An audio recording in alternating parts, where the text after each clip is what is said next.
Habang papalapit ang Pasko, abala na sina Coco Martin at Julia Montes sa kanilang personal na paghahanda para sa holiday season. Matapos ang mahabang taon ng trabaho, proyekto at taping para sa FPJ's Batang Quiapo, mukhang sinisiguro ng dalawa na magiging tahimik, masaya at makahulugan ang kanilang Pasko ngayong taon.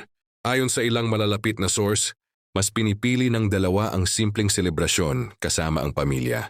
Kilala si Coco bilang family-oriented, kaya't inuuna niya lagi ang oras para sa kanyang mga mahal sa buhay tuwing holiday. Sa dami ng pinagkaabalahan niya sa pagdidirehe at pag-arte, nais niya raw na ang Pasko, Judy may inspirations para di makapagpahinga at makabawi sa kanyang pamilya.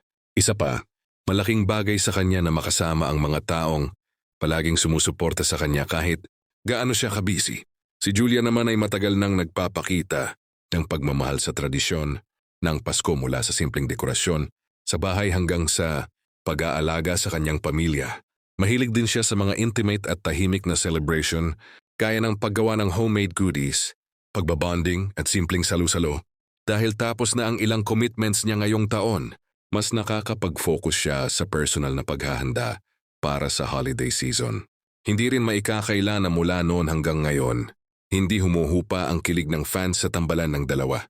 Kahit tahimik sila pagdating sa kanilang personal na relasyon, nakikita ng supporters ang harmony at closeness nila, lalo na tuwing may special occasions.